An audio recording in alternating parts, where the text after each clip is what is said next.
आदरणीय दर्शकबिन, पुरुषोत्तम मास महात्म्यको प्रवचन श्रृङ्खलामा यहाँहरू सबमा हार्दिक स्वागत एवं अभिवादन।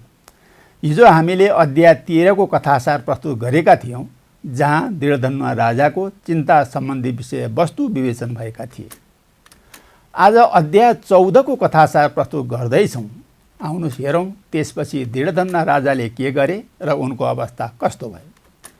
नैमिसारण्य क्षेत्रमा सुतनामा पौराणिक ऋषिहरूको सभामा भन्दै हुनुहुन्छ, यसरी दृढधनुवा राजा र उनकी रानी गुणसुन्दरीले चिन्तित भएर लामो समय बिताए। राजालाई त चिन्ता गर्नुको कारण थाहा थियो, चिन्ताको कारण थाहा थियो, तर बिचरी रानीलाई त्यो पनि थाहा थिएन। पतिदेव चिन्तित भएकाले उनी पनि चिन्तित भइरहेकी थिइन्। पति पत्नी भनेका एउटै रथका दुई पाङ्ग्रा हुन्। एउटा कमजोर भए अर्को स्वतः कमजोर हुन पुग्छ। त्यसैले एउटाको समस्या अर्कोलाई बताउने गर्नुपर्छ। यसबाट समस्या समाधानमा सहयोग पुग्छ, होइन भने बिना कारण दुवैलाई चिन्तित गराउँछ। दृढधनुवाले आफ्नो चिन्ता श्रीमतीलाई बताएनन्। फलत उनी त चिन्तित भए बिचरी श्रीमती पनि बेकारमा चिन्तित हुन पुगिन्। त्यसैले नीतिशास्त्र भन्छ, श्रीमान र श्रीमती सदैव 33 को मुडमा बस्नुपर्छ। बिर्सिएर पनि 36 को अवस्थामा जान दिनुहुन्न। तर दृढधनुवा दम्पतिको अवस्था भने सदैव 36 कै मुडमा थियो। यतिकैमा एक दिन उनको दरबारमा महर्षि वाल्मीकि आइपुगे। प्रकृतिको एउटा विशेषता के भने, जसले जे खोजेको हुन्छ ढिलो चाँडो त्यही पुर्याइदिन्छ। यहाँ पनि त्यस्तै भयो।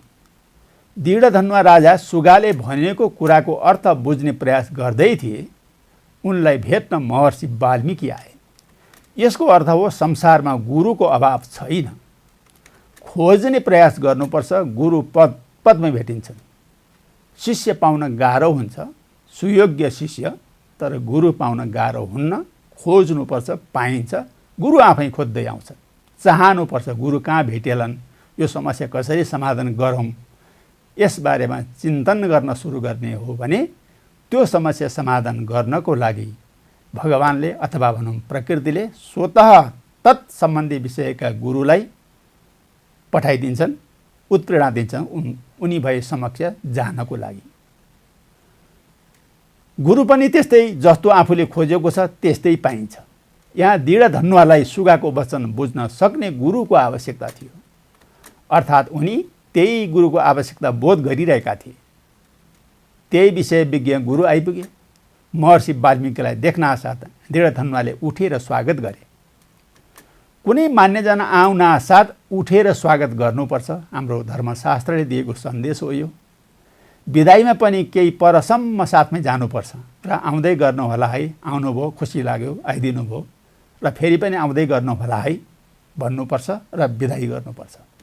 यही नै सनातन धर्मको विशेषता हो। धर्म ग्रन्थहरूले यसै भनेका छन्। धर्मगुरुहरूले यही सिकाएका छन्। दृढधनुवाले पनि यसै गरे। स्वागत सत्कारको काम सकिएपछि महर्षि वाल्मीकिले खुसी हुँदै भने, राजन, तपाईँको आतिथ्यबाट सन्तुष्ट छु।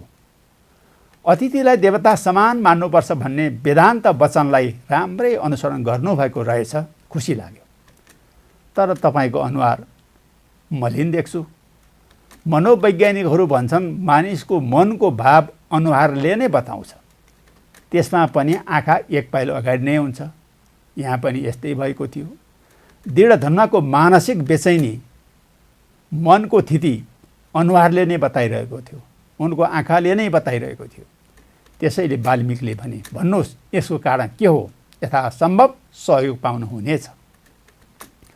महर्षि वाल्मीकिको कुरा सुनेर राजा दृढधनुवाले आफ्नो समस्या बताउँदै भने, ठिक भन्नुभयो गुरुवर, अवस्था त्यस्तै छ।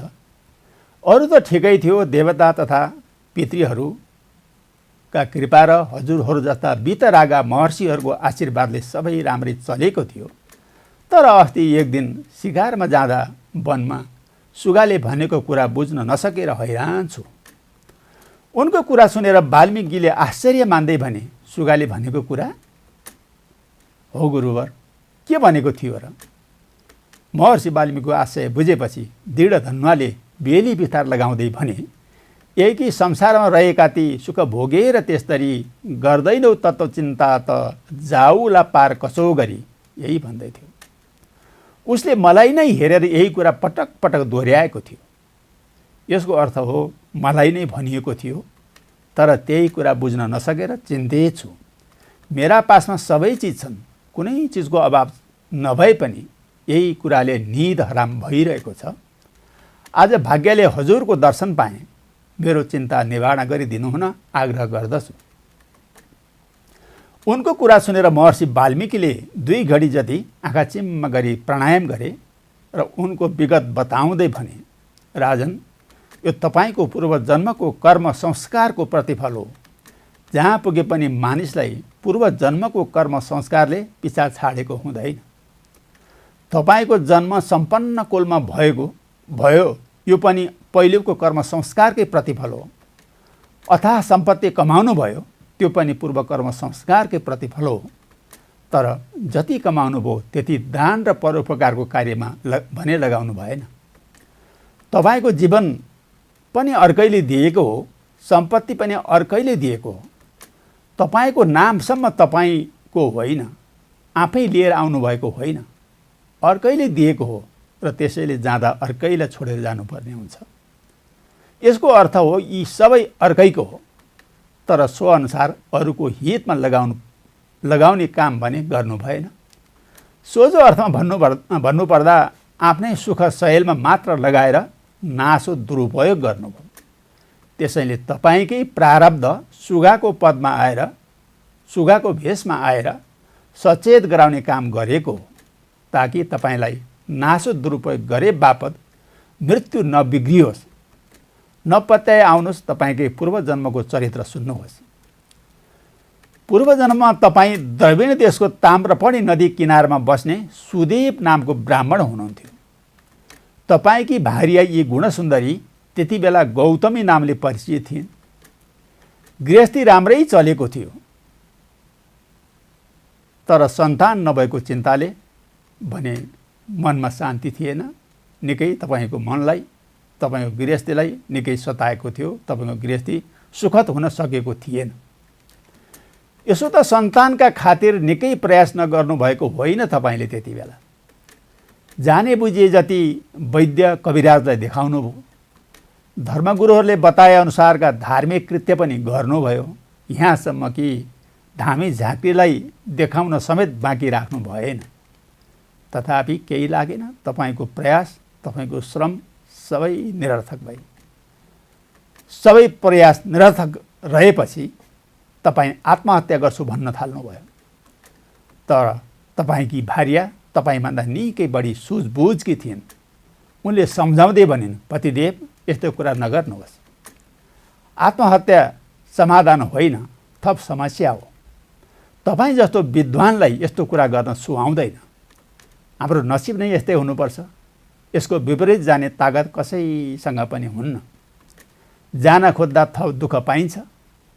चित्रकेतु राजाले नसिब विपरीत सन्तानको खोजी गर्दा दुःख पाएका थिए, त्यो कुरा तपाईँलाई थाहा छ। आत्मदेव ब्राह्मणको अवस्था पनि त्यही नै हो। उनले पनि नसिबको विपरीत जान खोज्दा दुःख पाए।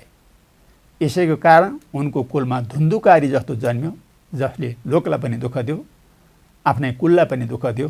हुँदा हुँदा आत्मदेव ब्राह्मण र उनकी ब्राह्मणी धुन्धुलीलाई समेत दुःख दिने काम गर्यो। राजा अङ्गले पनि त्यस्तै गरेकाले बेन जस्तो खराब सन्तान जन्मेर दुःख दिएको थियो अङ्ग राजालाई पनि।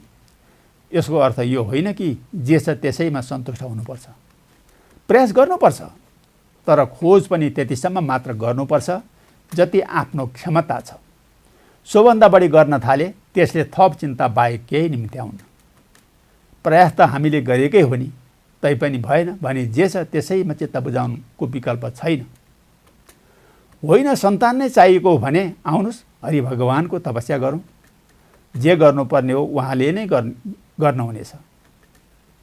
उनको तपस्या गर्दा कर्दम प्रजापतिलाई कपिल जस्ता सांख्य दर्शनका ज्ञाता सन्तान प्राप्त भएका थिए।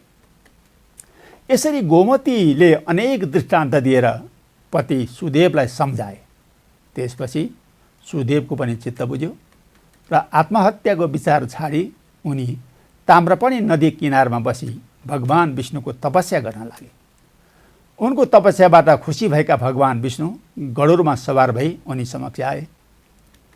भगवानलाई देख्ने बित्तिकै उनले हर्षले गदगद हुँदै साष्टाङ्ग दण्डवत गरे। आदरणीय दर्शकबिन, यस अध्यायको मोटामोटी कथासार यिनै हुन्। यी प्रसङ्गबाट हामीलाई निम्नानुसार सन्देश प्राप्त भएका छन्। पहिलो सन्देश त यही हो कि श्रीमान र श्रीमती मिलेर बस्नुपर्छ। आपसी सल्लाहमा समस्या समाधान गर्नुपर्छ, गर्ने प्रयास गर्नुपर्छ। गौतमीको सल्लाह लिएर सुदेवले तपस्याको मार्ग अपनाउनुले यही सन्देश दिन्छ। दोस्रो सन्देश के हो भने श्रीमान र श्रीमतीको परीक्षा दुःखको बेला हुन्छ। वासनाको प्रेम त पशुपक्षीले पनि गरेका हुन्छन्। जसले दुःख परेको बेला एकले अर्कोलाई साथ दिन्छन् त्यही नै असल श्रीमान हुन्, असल श्रीमती हुन्। आदरणीय दर्शकबिन, यस अध्यायको मोटामोटी कथासार यिनै हुन्। यिनै प्रसङ्गको साथै आजलाई बिदा चाहन्छु। बिदा दिनुहोस्। नमस्कार।